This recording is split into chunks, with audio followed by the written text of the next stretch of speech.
ପିଲାମାନେ ଆଜି ଆମେ ପଢ଼ିବା ଓଡ଼ିଆ ମିଡ଼ିୟମ୍ ଅଷ୍ଟମ ଶ୍ରେଣୀ ଓଡ଼ିଆ ମିଡ଼ିୟମ୍ ନବମ ଶ୍ରେଣୀ ଏମାଇଲ୍ ବହିର ପଦ୍ୟ ବିଭାଗର ବିଷୟ କାହା ମୁଖ ଅନାଇ ବଞ୍ଚିବି। ଏହି ବିଷୟର ଲେଖକ କବି ହେଉଛନ୍ତି ଭକ୍ତଚରଣ ଦାସ। ଏହି ବିଷୟର ଆମେ ଅଭ୍ୟାସ କାର୍ଯ୍ୟ ଆଜି ଆମେ ଦେଖିବା। କିଛି ଡିସ୍କସନ୍ କରିଥିଲେ ଆଉ ଯାହା ବାକି ଥିଲା ଦେଖିବା। ଚलो ଦେଖିବା। ଆଜି ଆମେ 37 ନମ୍ବରରୁ ଦେଖିବା। କ'ଣ ଦେଇଛି ଦେଖ। କବିତାଟିର ଆଧାରରେ କୃଷ୍ଣଙ୍କର ବାଲ୍ୟକାଳର ଏକ ଆଲେଖ୍ୟ ପ୍ରଦାନ କର କିମ୍ବା ମଥୁରା ମଙ୍ଗଳର ଷଷ୍ଠ ଛନ୍ଦକୁ ଆଧାର କରି କୃଷ୍ଣଙ୍କର ବାଲ୍ୟଲୀଳାର କେତୋଟି ମଧୁର ମୁହୂର୍ତ୍ତର ଚିତ୍ର ପ୍ରଦାନ କର କିମ୍ବା କୃଷ୍ଣଙ୍କର ବାଲ୍ୟଲୀଳାର ସମସ୍ତ ଦୃଷ୍ଟାନ୍ତ ମଣିଷର ଶୈଶବାବସ୍ଥାର ଏକ ଅବିକଳ ପ୍ରତିଫଳନ ଏହାର ଯଥାର୍ଥ ପ୍ରତିପାଦନ କର। ଉତ୍ତର। ଅଷ୍ଟାଦଶ ଶତାବ୍ଦୀର ଓଡ଼ିଆ କାବ୍ୟ ସାହିତ୍ୟ ଯେଉଁ କେତେ ଜଣ ମହାନ ସ୍ରଷ୍ଟାଙ୍କ ଅବଦାନରେ ପୁଷ୍କଳ ଓ ରସୋତ୍ତୀର୍ଣ୍ଣ ହୋଇପାରିଥିଲା ସେମାନଙ୍କ ମଧ୍ୟରେ ଭକ୍ତଚରଣ ଦାସ ଅନ୍ୟତମ। ସଂସାର ଜଞ୍ଜାଳଗ୍ରସ୍ତ ମାନବର ମନକୁ ଆଧ୍ୟାତ୍ମିକ ଭାବଧାରାରେ ଉଦ୍ବୁଦ୍ଧ କରିବା ପାଇଁ ଭକ୍ତଚରଣଙ୍କ ମନୋବୋଧ ଚଉତିଶା କବିଙ୍କର ଗଭୀର ତତ୍ତ୍ୱଜ୍ଞାନର ଯଥେଷ୍ଟ ପରିଚୟ ଦେଇଥାଏ। ଏତଦ୍ ବିଭିନ୍ନ ଏହି ପ୍ରଥିତଯଶା ବୈଷ୍ଣବ କବିଙ୍କ ଅନ୍ୟାନ୍ୟ ସାରସ୍ୱତ ସୃଷ୍ଟି ସମ୍ଭାର ମଧ୍ୟରେ କଳାକଳେବର ଚଉତିଶା, ମନଃଶିକ୍ଷା, ଗୋପମଙ୍ଗଳ ଓ ମଥୁରା ମଙ୍ଗଳ ଆଦି କାବ୍ୟଗୁଡ଼ିକ କୃଷ୍ଣ ଚେତନାର ରସାଳ ଓ ମନୋଜ୍ଞ। କବିତା କାହା ମୁଖ ଅନାଇ ବଞ୍ଚିବି କବିଙ୍କର କାଳଜୟୀ ମଥୁରା ମଙ୍ଗଳ କାବ୍ୟ ଅନ୍ତର୍ଗତ ଷଷ୍ଠ ଛନ୍ଦର ପ୍ରଥମ 8 ଗୋଟି ପଦର ସମାହାର। ଏହି କବିତାଟିରେ କୃଷ୍ଣଙ୍କର ଶୈଶବ ଓ ବାଲ୍ୟକାଳର ସମଧୁର ଲୀଳା ବର୍ଣ୍ଣନା ସହିତ କୃଷ୍ଣଙ୍କ ବିଚ୍ଛେଦରେ ଅଧୀରା ମାତା ଯଶୋଦାଙ୍କ ବାତ୍ସଲ୍ୟ ପ୍ରେମର ଅମୀୟ ମନ୍ଦାକିନୀ ପାଠକ ପ୍ରଣାଳୀରେ ଦିବ୍ୟ ଚେତନା ସୃଷ୍ଟି କରେ। ଦୁର୍ମିଳା ନନ୍ଦନ କଂସ ଦ୍ୱାରା ଆୟୋଜିତ ଧନୁ ଉତ୍ସବ ଦର୍ଶନ କରିବାକୁ ଅକ୍ରୂର ସହ ଶ୍ରୀକୃଷ୍ଣଙ୍କ ମଥୁରାପୁରର ଗମନ ସମ୍ବାଦ ଶ୍ରବଣ କଲା ପରଠାରୁ ଯଶୋଦାଙ୍କ ହୃତ୍ସ୍ପନ୍ଦନ ବଢ଼ିଯାଇଛି। ଶୋକରେ ଅଧୀରା ହୋଇ ସେ ବାଳୁତ ପ୍ରାୟ ହୋଇ ଉଠିଛନ୍ତି। ତାଙ୍କ ମାନସ ପଟରେ ଉଦ୍ଭାସିତ ହୋଇ ଉଠିଛି ଶ୍ରୀକୃଷ୍ଣଙ୍କ ବାଲ୍ୟକାଳର ଲୀଳା ସମୂହ। ଚକ୍ଷୁ ହୋଇ ଉଠିଛି ଲୋତକାପ୍ଳୁତ। ପୁଅର ଗୁଣବାହୁନି ସେ ବିଳାପ କରିଛନ୍ତି। ବୃଦ୍ଧକାଳର ଏକମାତ୍ର ପୁତ୍ର ଶ୍ରୀକୃଷ୍ଣ ଯଶୋଦାଙ୍କ ପାଇଁ ହୋଇ ଉଠିଥିଲେ ଜୀବର ଜୀବନ, ଦରିଦ୍ର ପସରା ଓ ନୟନ ପିତୁଳା। ସ୍ୱହସ୍ତରେ ସେ ପୁତ୍ରର ଲାଳନ ପାଳନ ଦାୟିତ୍ୱ ନିର୍ବାହ କରୁଥିଲେ। ଶୈଶବରେ ତାଙ୍କ ଶରୀର ଅଗୁର ଚନ୍ଦନ କସ୍ତୁରୀ କୁଙ୍କୁମାଦି ଲେପନ କରିଥିଲେ। ସେହି ମା ହାତରେ ସ୍ନେହପୂର୍ଣ୍ଣ ଶୀତଳ ସ୍ପର୍ଶରେ କୃଷ୍ଣଙ୍କ ଚକ୍ଷୁଦ୍ୱୟ ତନ୍ଦ୍ରାଳସରେ ମୁଦି ହୋଇ ଆସୁଥିଲା। ପୁତ୍ରକୁ ଗଭୀର ଆଶ୍ଳେଷରେ ଭିଡ଼ି ଧରି ସୋକୋମଳ ଶେଷ ପାରି ଦେଇ ଶୁଆଇ ପକାଉଥିଲେ ଯଶୋଦା। ଅଶୁଭ ଦୃଷ୍ଟି ଆଢ଼ୁଆଳରେ ପୁଅକୁ ରଖିବା ପାଇଁ କୃଷ୍ଣଙ୍କ ଚକ୍ଷୁରେ କଜ୍ଜଳ ପିନ୍ଧାଇ ଦେଉଥିଲେ। କପାଳରେ ଚିତା ଓ କର୍ଣ୍ଣରେ କୁଣ୍ଡଳ ପିନ୍ଧାଇ ପୁଅକୁ ସଜାଇ ରଖୁଥିଲେ। ରାକା ରଜନୀର ଆକାଶକୁ ଚାହିଁ ଚନ୍ଦ୍ର ତୋଳି ଆଣି ଦେବା ପାଇଁ କୃଷ୍ଣ ନନ୍ଦରାଜାଙ୍କ ପାଖରେ ଅଳି କରୁଥିଲେ। କବିଙ୍କ ଭାଷାରେ ସେଟା କ'ଣ ଶୁଣ।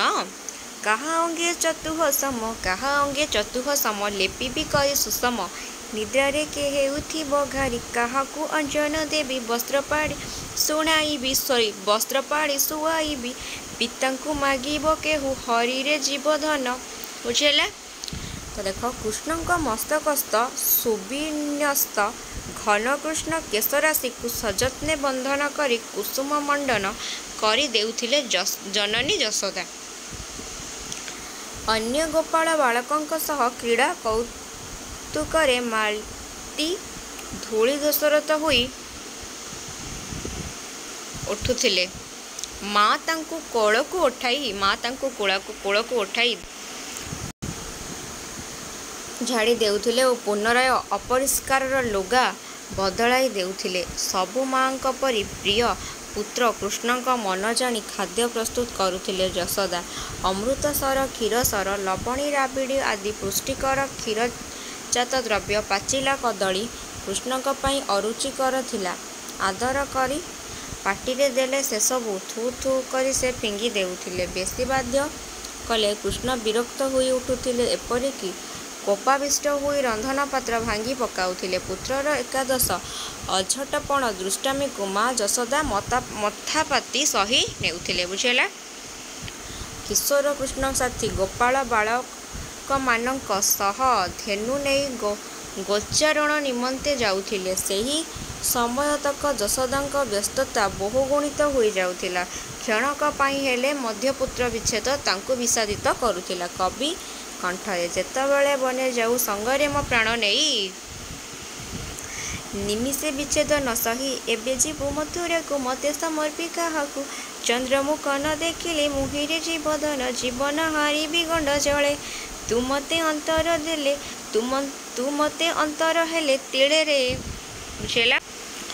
ତ ଆବାଲ୍ୟରୁ ଶ୍ରୀକୃଷ୍ଣ ଭୀଷଣ ଭୟାଳୁ ଥିଲେ, ଏପରିକି ନିଜ ଛାଇକୁ ଦେଖି ସେ ଡରି ଯାଉଥିଲେ ଓ ଧାଇଁ ଯାଇ ମାଙ୍କ କୋଳଲଗ୍ନା ହୋଇ ଯାଉଥିଲେ।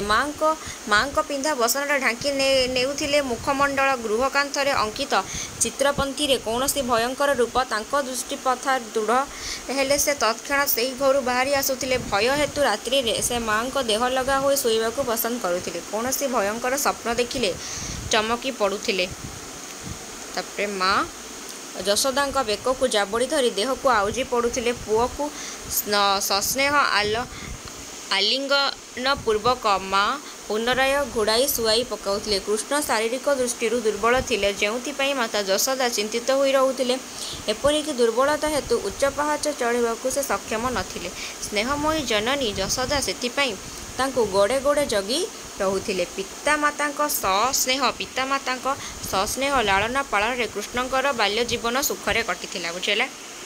ଏବେ ଦେଖ 38ରେ କ'ଣ ଦେଲା, କବିତାଟିର ନାମକରଣର ସାର୍ଥକତା ପ୍ରତିପାଦନ କର, କିମ୍ବା କାହା ମୁଖ ଅନାଇ ବଞ୍ଚିବି କବିତାରେ ମାତା ଯଶୋଦା କାହାର ମୁଖ ଦେଖିବା ପାଇଁ ବ୍ୟାକୁଳତା ପ୍ରକାଶ କରିଛନ୍ତି ଓ କାହିଁକି? ଉତ୍ତର ଦେଖ କ'ଣ ହେବ। ମଧ୍ୟଯୁଗୀୟ ଓଡ଼ିଆ ସାହିତ୍ୟର କବି ଭକ୍ତଚରଣ ଦାସ ଜଣେ କୁଶୀଳ ସ୍ରଷ୍ଟା ଭାବରେ ସୁବିଦିତ। ତାଙ୍କର ସୃଷ୍ଟି ନିଶ୍ଚୟ ଓଡ଼ିଶାର ପୁରପଲ୍ଲୀରେ ଜନପ୍ରିୟ ଭକ୍ତିର ସାମିକ ଗ୍ରନ୍ଥ ଭାବେ ସୁବିଖ୍ୟାତ। ତାଙ୍କ ସମୟର ସାହିତ୍ୟକୁ ମୁଖ୍ୟତଃ ଧର୍ମାଶ୍ରୟୀ ସାହିତ୍ୟ କହିଲେ ଅତ୍ୟୁକ୍ତି ହେବ ନାହିଁ। ମୋହମାୟା ଭରା ସଂସାର ଜଞ୍ଜାଳଗ୍ରସ୍ତ ମାନବ ମନରେ ଆଧ୍ୟାତ୍ମିକ ଭାବନା ସୃଷ୍ଟି କରିବାରେ କବିଙ୍କ କାଳଜୟୀ ରଚନା ମନବୋଧ ଚଉତିଶାର ସାଫଲ୍ୟ କାହାକୁ ଅଜଣା ନୁହେଁ। କବିଙ୍କ ଅନନ୍ୟ ସାରସ୍ୱତ କୃତିଗୁଡ଼ିକ ମଧ୍ୟରେ କଳା କଳେବର, ଚଉତିଶା, ମନୋହ ଶିକ୍ଷା, ଗୋପମଙ୍ଗଳ ଓ ମଥୁରାମଙ୍ଗଳ ଆଦି ଖ୍ୟାତି ସମ୍ପନ୍ନ ରଚନାମାନ କବିଙ୍କର ଅସାଧାରଣ ଭକ୍ତିଭାବନା ତଥା ସୃଷ୍ଟି ନୈପୁଣ୍ୟର ପରିଚୟ ପ୍ରଦାନ କରିଥାଏ। ସୁଲଳିତ ପଦଯୋଜନା ମଧ୍ୟରେ କବିଙ୍କର କଳ୍ପନା ପ୍ରବଣତା ତାଙ୍କୁ ଜଣେ କୃତିବିତ୍ତ କଳାକାରର ଆସନ ପ୍ରଦାନ କରିଅଛି। ବୁଝିହେଲା। ପରମ ବୈଷ୍ଣବ କବି ଭକ୍ତଚରଣଙ୍କ ମଥୁରାମଙ୍ଗଳ କାବ୍ୟ ଅନ୍ତର୍ଗତ ଷଷ୍ଠ ଛନ୍ଦର ପ୍ରଥମ 8 ଗୋଟି ପଦର ସମାହାର ହେଉଛି ଆଲୋଚ୍ୟ କବିତା କାହା ମୁଖ ଅନାଇ ବଞ୍ଚିବିର କଳେବର। ସାଧାରଣତଃ ରଚନାର କଥାବସ୍ତୁକୁ ବିଚାରକୁ ନେଇ ବିଷୟଟି ନାମକରଣ କରାଯାଇଥାଏ। ଆଲୋଚ୍ୟ କବିତାଟି ପାଠ କଲେ ସ୍ପଷ୍ଟ ହୃଦ୍ବୋଧ ହୁଏ ଯେ ଏହାର ନାମକରଣ ଯଥାର୍ଥ। ଶ୍ରୀକୃଷ୍ଣ ଥିଲେ ନନ୍ଦ ଦମ୍ପତିର ବୃଦ୍ଧକାଳର ଏକମାତ୍ର ସନ୍ତାନ। ଏକୋଇର କଳା ନନ୍ଦନନ୍ଦନ ଉଭୟଙ୍କ ପାଇଁ ଥିଲେ ଜୀବନ ସଦୃଶ। ବିଶେଷତଃ ମାତା ଯଶୋଦାଙ୍କ ପ୍ରାଣ ପ୍ରାଚୁର୍ଯ୍ୟରେ ଭରି ଉଠିଥିଲା, କାରଣ କୃଷ୍ଣଙ୍କ ପାଇଁ ସେ ଲାଭ କରିଥିଲେ ମାତୃଜୀବନର ପରମ ସାଫଲ୍ୟ। ଶୈଶବରୁ କୃଷ୍ଣଙ୍କର ସୁଧାଝରା ମୁଖମଣ୍ଡଳକୁ ଚାହିଁ ସେ ଭୁଲି ଯାଇଥିଲେ ଜୀବନର ସବୁ ଦୁଃଖ ଯାତନା। ତାଙ୍କ ଶୂନ୍ୟ ଜୀବନକୁ ପରିପୂର୍ଣ୍ଣ କରିଦେଇଥିଲେ ଶ୍ରୀକୃଷ୍ଣ। କର୍ମମୟ ଜୀବନର ଜଞ୍ଜାଳ ମଧ୍ୟରେ ବୁଡ଼ି ଯାଇଥିଲେ ମଧ୍ୟ ଅଳିଅଳ ପୁତ୍ର କୃଷ୍ଣଙ୍କର ମୁଖପଦ୍ମକୁ ଚାହିଁଦେଲେ ତାଙ୍କ ହୃଦୟ ପୂରି ଉଠୁଥିଲା। ସୁହସ୍ତରେ ସଯତ୍ନରେ ସେ ପୁତ୍ରର ଲାଳନ ପାଳନ କାର୍ଯ୍ୟ ସମ୍ପାଦନ କରୁଥିଲେ। ଶ୍ରୀକୃଷ୍ଣଙ୍କ ମଥୁରା ଯାତ୍ରା ସମ୍ବନ୍ଧ ଶ୍ରବଣରେ ତାଙ୍କ ପ୍ରାଣ ଶିହରି ଉଠିଥିଲା, ହୃଦୟ ହାହାକାର କରି ଉଠିଥିଲା। ଯାହାର ମୁଖ ଦର୍ଶନ ତାଙ୍କୁ ଉଲ୍ଲସିତ କରୁଥିଲା, ସେହି ପୁତ୍ରକୁ ମଥୁରା ପଠାଇ ସେ ବା କିପରି ନିଶ୍ଚିନ୍ତ ରହିପାରିବେ? କୃଷ୍ଣଙ୍କ ବିନା ପ୍ରାଣ ଧାରଣ କରିବା ଯେ ଅସମ୍ଭବ ହୋଇ ଉଠିବ, ଏହା ମର୍ମେ ମର୍ମେ ଅନୁଭବ କରୁଥିଲେ ମା ଯଶୋଦା।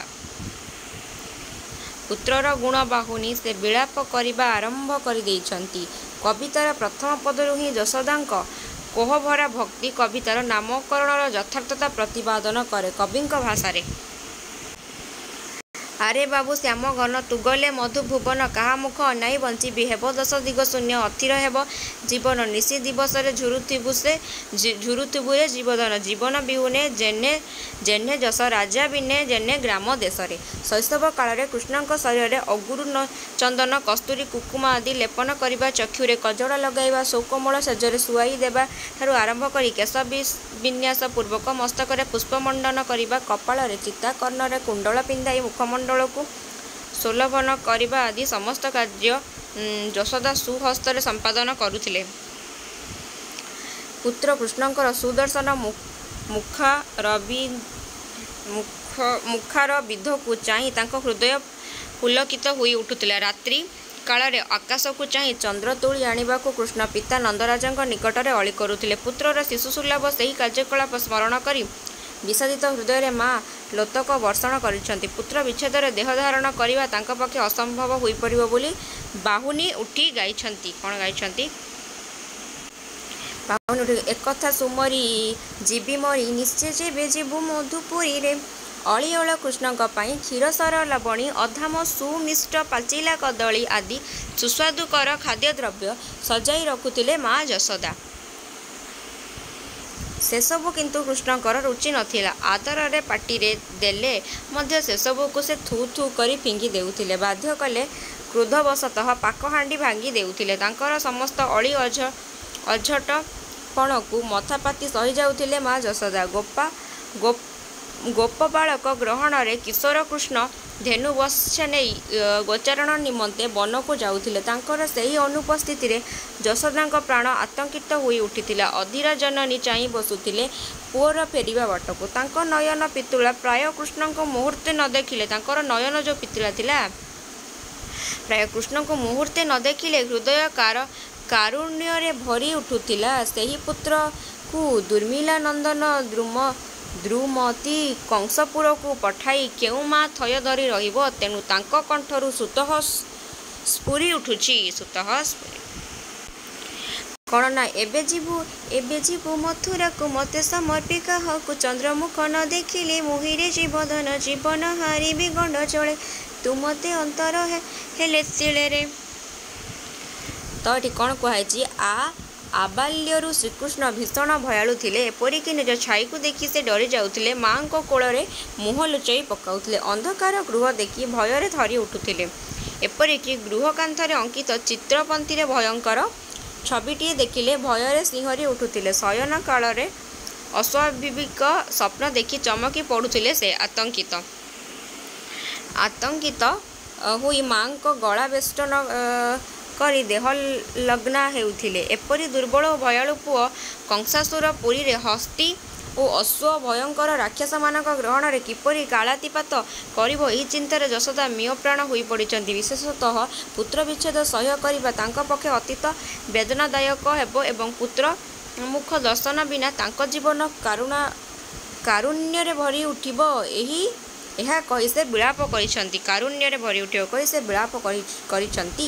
ସମଗ୍ର କବିତାଟିରେ ଛତ୍ରେ ଛତ୍ରେ କାହା ମୁଖ ଅନାଇ ବଞ୍ଚିବି ନାମକର ସତର୍କତା ପ୍ରତିପାଦିତ ହୋଇଛି। ବୁଝିହେଲା? ଦେଖ 39 ନମ୍ବର ଦେଲା କୃଷ୍ଣଙ୍କ ମଥୁରା ଗମନରେ ମା ଯଶୋଦା କାହିଁକି ଆତଙ୍କିତ ହୋଇପଡ଼ିଛନ୍ତି ଲେଖ। କିମ୍ବା କୃଷ୍ଣଙ୍କର ମଥୁରା ଗମନ ସମ୍ବାଦ ମାତା ଯଶୋଦାଙ୍କୁ ବିବ୍ରତ ଓ ଆତଙ୍କିତ କରିବାର କାରଣ ଉଲ୍ଲେଖ କର। ଉତ୍ତର ଅଷ୍ଟାଦଶ ଶତାବ୍ଦୀର ପ୍ରଥିତଯଶା କବିମାନଙ୍କ ମଧ୍ୟରେ ଭକ୍ତଚରଣ ଦାସ ଅନ୍ୟତମ। ଗୋପମଙ୍ଗଳ ମନଃ ଶିକ୍ଷା କଳା କଳେବର ଚଉତିଶ ଓ ବହୁ ଜନପ୍ରିୟ ମନୋବୋଧ ଚଉତିଶ ମଥୁରା ମଙ୍ଗଳ ଆଦି କାବ୍ୟ କବିତାମାନ କବିଙ୍କର ଅସାଧାରଣ ସାରସ୍ୱତ କୃତି। ଭକ୍ତଚରଣ ଯେ କେବଳ ଜଣେ ବୈଷ୍ଣବ କବି ଥିଲେ ତାହା ନୁହେଁ, ଜଣେ ଦକ୍ଷ ଚିକିତ୍ସକ ଭାବେ ମଧ୍ୟ ସେ ସୁନାମ ଅର୍ଜନ କରିଥିଲେ। ତାଙ୍କ ରଚିତ ଦୁଇଖଣ୍ଡି ବୈଦ୍ୟଶାସ୍ତ୍ର ପୁସ୍ତକ ତାଙ୍କ ଆୟୁର୍ବେଦିକ ଜ୍ଞାନ ନିପୁଣରେ ପରିଚାୟକ।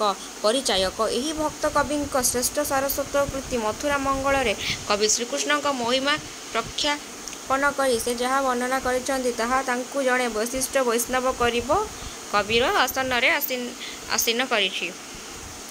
କବିତା କାହା ମୁଖ ଅନାଇ ବଞ୍ଚିବି କବିଙ୍କ ମଥୁରା ମଙ୍ଗଳ କାବ୍ୟାନ୍ତ ଗ୍ରନ୍ଥ ଷଷ୍ଠ ଛନ୍ଦର ପ୍ରଥମ 8 ଗୋଟି ପଦର ସମାହାର। ଗୋପପୁରରୁ ଶ୍ରୀକୃଷ୍ଣଙ୍କୁ ଡକାଇ ଧନୁ ଉତ୍ସବରେ ହତ୍ୟା କରିବାର ଷଡ଼ଯନ୍ତ୍ର କରିଥିଲା ଦୁରାଚାରୀ ଦୁର୍ମିଳା ନନ୍ଦନ କଂସ। ଅକ୍ରୂର ହାତରେ ନନ୍ଦରାଜାଙ୍କ ନିକଟକୁ ଚିଟାଉ ପଠାଇ କୃଷ୍ଣଙ୍କୁ ପଠାଇବାକୁ ଧମକ ଦେଇଥିଲା। କୃଷ୍ଣ ମଥୁରାକୁ ଯିବାର ସମ୍ବାଦ ଶ୍ରବଣ ପରେ ଗୋପପୁରର ଅବାଳା ବୃଦ୍ଧ ବନିତା ଦୁଃଖରେ ଭାଙ୍ଗି ପଡ଼ିଲେ। ମାତା ଯଶୋଦାଙ୍କ ହୃଦୟ କାରୁଣ୍ୟରେ ଭରି ଉଠିଲା। ନୟନ ପିତୁଳ ସଦୃଶ କୃଷ୍ଣଙ୍କ ଦଣ୍ଡେ ନ ଦେଖିଲେ ସେ ବାତୁଳ ପ୍ରାୟ ହୋଇ ଉଠୁଥିଲେ। ସେ ପୁତ୍ରର ମଥୁରା ଯାତ୍ରା ଜନିତ ବିଚ୍ଛେଦକୁ ବା କିପରି ସହ୍ୟ କରନ୍ତେ? ପୁତ୍ର ବିରହରେ ତାଙ୍କ ଦଶଦିଗ ଯେ ଶୂନ୍ୟବଦ୍ଧ ହେବ, ତାଙ୍କ ନିଃସଙ୍ଗ ହୃଦୟ ବିଷାଦରେ ହାହାକାର ହୋଇ ଉଠିବ, ଏହି ଭାବନାରେ ସେ ମ୍ରିୟପ୍ରାଣ ହୋଇ ପଡ଼ିଛନ୍ତି। ଗୋପପୁର ଓ ନନ୍ଦଭବନରେ ତାଙ୍କର ଲୀଳାଚପଳ ସୁଖସ୍ମୃତିଭରା ବାଲ୍ୟ ଜୀବନର ପ୍ରତ୍ୟେକଟି ଚିତ୍ର ତାଙ୍କ ମାନସ ପଟରେ ଉଦ୍ଭାସିତ ହୋଇ ଉଠିଛି। ଆଖିରୁ ବହିଯାଉଛି ଧାର ଧାର ଲୁହ। କ୍ରନ୍ଦନରତା ଜନନୀ ଯଶୋଦା ବ୍ୟଥିତ ପ୍ରାଣରେ ପୁତ୍ର ଗୁଣକୁ ବାହୁନି ଉଠିଛନ୍ତି। କିଶୋର କୃଷ୍ଣ ଗୋପପୁରର ସାଥୀ ଗୋପାଳ ବାଳକମାନଙ୍କ ସହ ବନକୁ ଗୋଚାରରେ ଯାଉଥିଲେ ଓ ସନ୍ଧ୍ୟାରେ ଗାଈ ଗୋଠ ସହ ଗୃହକୁ ପ୍ରତ୍ୟାବର୍ତ୍ତନ କରୁଥିଲେ। କୃଷ୍ଣଙ୍କର ସେହି ଅନୁପସ୍ଥିତି ମାତା ଯଶୋଦା କୁଟିଯୁଗ ସମବୋଧ ହେଉଥିଲା। ବନ ମଧ୍ୟରେ କାଳେ ପୁତ୍ର କୌଣସି ବିପଦର ସମ୍ମୁଖୀନ ହେବେ, ସେହି ଅହେତୁକ ଆଶଙ୍କା ଯଶୋଦାଙ୍କୁ ବିବ୍ରତ କରୁଥିଲା। ଏକ ଲୟରେ ପୁଅର ଫେରିବା ବାଟକୁ ଚାହିଁ ରହୁଥିଲେ ସେ। ସେସବୁ ସ୍ମରଣ କରି ପୁତ୍ର ବିରହରେ ପ୍ରାଣ ଧାରଣ କରିବା ତାଙ୍କ ପକ୍ଷେ ଯେ ଅସହ୍ୟ ହୋଇ ଉଠିବ, ଏହି ଭାବନା ତାଙ୍କୁ ଭାରାକ୍ରାନ୍ତ କରିଛି। କବିଙ୍କ ଭାଷାରେ କବିଙ୍କୁ ଯେତେବେଳେ ବନେ ଯାଉ ସଙ୍ଗରେ ମୋ ପ୍ରାଣ ନେଉ, ନିମିଷ ବିଚ୍ଛେଦ ନ ସହି। ଆବାଲ୍ୟର ଶ୍ରୀକୃଷ୍ଣ ଭୀଷଣ ଦୟାଳୁ ଥିଲେ। ଏପରିକି ନିଜ ଛାଇକୁ ଦେଖି ଭୟରେ ମାଙ୍କ କୋଳରେ ଡେଇଁ ପଡ଼ି ଜାବଡ଼ି ଧରୁଥିଲେ। ମାଙ୍କ ପିନ୍ଧା ବସନରେ ମୁହଁକୁ ଲୁଚାଇ ପକାଉଥିଲେ। ଅନ୍ଧକାର ଗୃହ ଦେଖିଲେ ଭୟରେ ଶିହରି ଉଠୁଥିଲେ। ଶ୍ରୀକୃଷ୍ଣ କେବଳ ଯେ ଭୟାତୁର ଥିଲେ ତା ନୁହେଁ, ଶାରୀରିକ ଦୁର୍ବଳତା ହେତୁ ଉଚ୍ଚ ପାହାଚ ଆରୋହଣ କରିବାକୁ ମଧ୍ୟ ସମର୍ଥ ହେଉନଥିଲେ। ଏପରି ଦୁର୍ବଳ ଶରୀର ବିଶିଷ୍ଟ ଭୟାତୁର ପୁତ୍ର ମଥୁରା ନଗରୀର ରାଜପୁରୀରେ ମହାବଳ ହସ୍ତୀମାନଙ୍କ ଗର୍ଜନ ଓ ଭୟଙ୍କର ଅଶ୍ୱମାନଙ୍କ ହେଁସାରବ ଶୁଣିଲେ ତା ଅବସ୍ଥା କିପରି ଦୟନୀୟ ହୋଇପଡ଼ିବ, ସେ ଚିନ୍ତାରେ ମା ଯଶୋଦା ହୃଦୟ ଶିହରି ଉଠିଛି। କବିଙ୍କ ଭାଷାରେ କ'ଣ ନା, ଛାଇକି ଅନାଇ ଡରୁ ଧାଇଁ ମୋତେ କୋଳେ ଧରୁ ବସନେ ଗୋଡ଼ାଇ ମୁଖ ଗୋଟି ହେଉଥାଉ ଥର ଥର ଦେଖିଲେ ଅନ୍ଧାର ଘର ଉଚ୍ଚ ପାବଚ ନ ପାରୁ ଉଠିରେ ଜୀବଦନ ମଧୁପୁରରେ ହସ୍ତି ଘୋଡ଼ାମାନ ଗର୍ଜିଲେ ନ ପୁଣ ଡରୁ ଶ୍ୟାମରେ। ତାପରେ ଦେଖିବା କ'ଣ ଏଠି ଲେଖାଯାଇଛି ନା, ଶ୍ରୀକୃଷ୍ଣ ଏପରି ଭୟାଳୁ ଥିଲେ ଯେ ଗୃହକାନ୍ତରେ ଚିତ୍ରିତ ଚିତ୍ରପନ୍ଥୀରେ କୌଣସି ଏକ ଭୟଙ୍କର ଛବି ଦେଖିଲେ ଭୟରେ ଥରି ଉଠି ଗୃହ ମଧ୍ୟରୁ ଧାଇଁ ପଳାଉଥିଲେ। ସାମାନ୍ୟ ଚିତ୍ର ଦେଖି ଆତଙ୍କିତ ହୋଇପଡ଼ୁଥିବା କୃଷ୍ଣ ରାକ୍ଷସପୁରୀ ମଥୁରା ନଗରୀର ଅସୁରମାନଙ୍କର କିପରି ପ୍ରତ୍ୟକ୍ଷ କରିପାରିବେ, ସେହି ଚିନ୍ତାରେ ଜନନୀ ମ୍ରିୟମାଣ ହୋଇ ଉଠିଛନ୍ତି। ରାତ୍ରିକାଳରେ ଶ୍ରୀକୃଷ୍ଣ ମା ଯଶୋଦାଙ୍କ ନିକଟରେ ସ୍ନାନ କରୁଥିଲେ। ସ୍ୱପ୍ନରେ କୌଣସି ଅସ୍ୱାଭାବିକ ରୂପ ଦର୍ଶନ କଲେ ଭୟରେ ଚମକି ଉଠି ମା ବୋଲି ଚିତ୍କାର କରି ଉଠୁଥିଲେ। ଜନନୀଙ୍କ ଗଳା ବେଷ୍ଟନ କରି ଜାବଡ଼ି ଧରୁଥିଲେ। ଯଶୋଦା ତାଙ୍କୁ ପ୍ରବର୍ଦ୍ଧନା ଦେଇ ପୁନର୍ବାର ଘୋଡ଼ାଇ ଦେଇ ଶୁଆଇ ପକାଉଥିଲେ। ଏପରି ଭୟାତୁର ସନ୍ତାନ ମଥୁରାପୁରୀରେ କିପରି ଏକାକୀ କାଳାତିପାତ କରିବ, ସେହି ଆଶଙ୍କା ଯଶୋଦାଙ୍କ ହୃଦୟକୁ ଆଚ୍ଛନ୍ନ କରିଛି। ଏପରି ଭାବେ ବହୁବିଧ ଆଶଙ୍କାରେ ଆତଙ୍କିତ ମା ଯଶୋଦା କୃଷ୍ଣ ବିଚ୍ଛେଦକୁ ବିଷାଦିତ ତଥା ଅଧୀରା ହୋଇ କ୍ରନ୍ଦନ କରିଛନ୍ତି। 40 ନମ୍ବର କ'ଣ ହେବ? କୃଷ୍ଣଙ୍କର ବାଲ୍ୟକାଳର ବେଶଭୂଷା ବର୍ଣ୍ଣନା କର, କିମ୍ବା କୃଷ୍ଣଙ୍କର ବାଲ୍ୟକାଳର ବେଶ ବୈଚିତ୍ର୍ୟର ଏକ ବିବରଣୀ ପ୍ରଦାନ କର, କିମ୍ବା ବାଲ୍ୟକାଳରେ କୃଷ୍ଣଙ୍କର ମାତା ଯଶୋଦା କି ବେଶ ପରିପାଟିରେ ସଜାଉଥିଲେ ତାହା ବର୍ଣ୍ଣନା କର। ଦେଖ ଉତ୍ତର। ଅଷ୍ଟାଦଶ ଶତାବ୍ଦୀର ଓଡ଼ିଆ କାବ୍ୟ ସାହିତ୍ୟ ଯେଉଁ କତିପୟ ସାରସ୍ୱତ ସାଧକଙ୍କ ଅତନ୍ଦ୍ର ସାଧନାରେ ରଦ୍ଧିମନ୍ତ ହେଉଥିଲା, ସେମାନଙ୍କ ମଧ୍ୟରେ ବୈଷ୍ଣବ କବି ଭକ୍ତଚରଣ ଦାସ ଅନ୍ୟତମ। ଏହି ମହାନ ସ୍ରଷ୍ଟାଙ୍କ କାଳଜୟୀ ସୃଷ୍ଟି ମନବୋଧ ଜ୍ୟୋତିଷର ପଦ ସମୂହ ଏପରି ତତ୍ତ୍ୱପୂର୍ଣ୍ଣ ଯେ ତାହା ମାୟା ମୋହଗ୍ରସ୍ତ ମାନବକୁ ପ୍ରତ୍ୟେକ କ୍ଷେତ୍ରରେ ଯଥାର୍ଥ ଶିକ୍ଷାଦାନ କରିବାକୁ ସମର୍ଥ ହୋଇଥାଏ। ଅଧ୍ୟାପିତ ଅଧିକାଂଶ ଓଡ଼ିଆ ସେହି ଚଉତିଶାର ପଦମାନଙ୍କୁ ଆବୃତ୍ତି କରିଥାନ୍ତି। କବିଙ୍କ ଅନ୍ୟାନ୍ୟ ସୃଷ୍ଟି ସମ୍ଭାର ମଧ୍ୟରେ ମନଃ ଶିକ୍ଷା, ଗୋପମଙ୍ଗଳ, କଳାକଳାବର ଚଉତିଶା, ମଥୁରାମଙ୍ଗଳ କାବ୍ୟ କବିଙ୍କ ଅସାମାନ୍ୟ ସାରସ୍ୱତ ପ୍ରତିଭାର ସ୍ୱାକ୍ଷର ବହନ କରେ। କବିଙ୍କ ସୃଷ୍ଟି ନିଚୟକୁ ଧର୍ମାଶ୍ରୟୀ ସାହିତ୍ୟ କହିଲେ ଅତ୍ୟୁକ୍ତି ହେବ ନାହିଁ। ଶ୍ରୀକୃଷ୍ଣ ଲୀଳାମୃତ ଉପରେ ଆଧାରିତ ମଥୁରାମଙ୍ଗଳ କବିଙ୍କର ଶ୍ରେଷ୍ଠ କୃତି। କବିତା କାହା ମୁଖ ଅନାଇ ବଞ୍ଚିବି କବିଙ୍କର ମଥୁରାମଙ୍ଗଳ କାବ୍ୟାନ୍ତ ଗ୍ରନ୍ଥ ଷଷ୍ଠ ଛନ୍ଦର ପ୍ରଥମ 8 ଗୋଟି ପଦକୁ ନେଇ ପ୍ରକାଶିତ ହୋଇଛି। ଅକ୍ରୂରର ସହ ଶ୍ରୀକୃଷ୍ଣ ମଥୁରା ଗମନ କରୁଥିବା ସମ୍ବନ୍ଧରେ ଶୋକାଭିଭୂତ ମାତା ଯଶୋଦା ହୃଦୟର କାରୁଣ୍ୟ ପୁତ୍ର ବିଚ୍ଛେଦ ଅବ୍ୟବହିତ ପୂର୍ବରୁ କରୁଣ ବିଳାପର କଥାବସ୍ତୁ ହିଁ କବିତାର ମାର୍ମିକ ଅଭିବ୍ୟକ୍ତ। ବୃଦ୍ଧ କାଳର ଏକମାତ୍ର ସନ୍ତାନ କୃଷ୍ଣ ଥିଲେ ଯଶୋଦାଙ୍କର ଜୀବନ ଧନ ନୟନ ପିତୁଳ। ତାଙ୍କୁ ଦଣ୍ଡେ ନ ଦେଖିଲେ ସେ ବ୍ୟାକୁଳ ପ୍ରାୟ ହୋଇ ଉଠୁଥିଲେ। ମଥୁରା ପୁରୀ ଚାଲିଗଲା ପରେ ତାଙ୍କ ସହ ଯଶୋଦାଙ୍କର ଜୀବନ ସବୁ ସୁଖ ସରି ହଜିଯିବ ବୋଲି ସେ ଚିନ୍ତା କରି ତାଙ୍କ ମନ ବିଷାଦରେ ଭରି ଉଠିଛି। ସ୍ନେହମୟୀ ଜନନୀ ଯଶୋଦା ଶିଶୁପୁତ୍ର କୃଷ୍ଣଙ୍କ ବେଶ ବିନ୍ୟାସ ସ୍ୱହସ୍ତରେ ସମ୍ପାଦନ କରୁଥିଲେ। କୃଷ୍ଣଙ୍କର ସ୍ୱକୋମଳ ଦେହର ଅଗୁର ଚନ୍ଦନ କସ୍ତୁରୀ ଓ କୁଙ୍କୁମ ଆଦିର ପ୍ରଲେପ ଦେଇ ସ୍ନେହସ୍ପର୍ଶ ପ୍ରଦାନ କରୁଥିଲେ। ସେହି ସମୟରେ ଶ୍ରୀକୃଷ୍ଣଙ୍କ ନୟନ ତନ୍ଦ୍ରାଳସରେ ମୁଦି ହୋଇ ଆସୁଥିଲା। ଆଖିରେ କଜଳ ଲଗାଇ ସ୍ୱକୋମଳ ସେଜରେ ସେ ପୁଅକୁ ଶୁଆଇ ପକାଉଥିଲେ। କବିଙ୍କ ଭାଷାରେ କ'ଣ ସେଟା ନା କାହା ଅଙ୍ଗେ ଚତୁଃ ସମଲେପିବି କରି ସୁଷୁମ ନିଦ୍ରାରେ କେ ହେଉଥିବ ଗାରି କାହାକୁ ଅଞ୍ଜନ ଦେବି ବସ୍ତ୍ର ପାଣି ଶୁଆଇବି ପିତାଙ୍କୁ ମାଗିବ କେହୁ ହରିରେ ଜୀବଧନ।